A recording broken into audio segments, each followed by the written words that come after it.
Confident hope. Maituturing mo bang mapalad ang isang taong patuloy na umaasa kay Lord habang nakakaranas ng walang palyang mabibigat na dagok sa buhay? Paano naman naging mapalad yung ganoon? Sa mundo, ang mga mapapalad ay ang mga taong matagumpay at namumuhay ng komportable.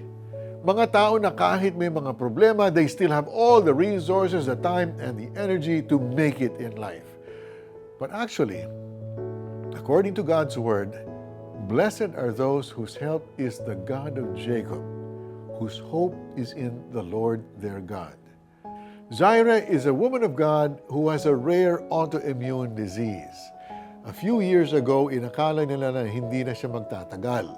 Currently, she is undergoing dialysis.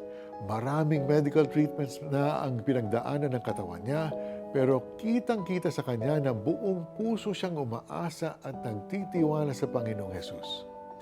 Kahit marami siyang limitasyon, patuloy niyang ine-encourage ang lahat ng tao sa paligid niya. She helps people in any way she can. At sabi niya, palagi ako nagpapasalamat sa Panginoon sa pagkakataon na ibinigay niya sa akin para maipadama sa iba na may pag-asa sa Kanya. Her confident hope in the Lord is truly inspiring. Hindi man siya physically fit tulad ng iba, she is truly blessed. For her hope is in the Lord who is above and beyond her condition. She expects great things from the Lord. She knows that believing and trusting in Jesus assures her of a full and abundant life despite her health condition. We experience God's blessings not when we receive what we hope for, but when we fully trust and joyfully anticipate that He who loves us will always give us what is best for us. Let's pray. Lord, sa mundong walang kasiguraduhan, Ikaw ang aking pag-asa. Marami akong alalahanin, pero Lord, I trust in You. I know that my future is secure in Your hands. Thank You, Father, for Your love. In Jesus' name I pray. Amen.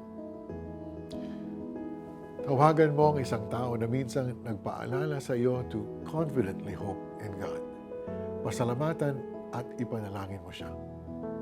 Mapalad ang tao na ang kanyang Diyos na lagi katulong ay ang Diyos ni Jacob. Sa Diyos na si Yahweh umaasang lubos. Awit 146, verse 5. Ako po si Mari Caimo. We'll see you next time. God bless you.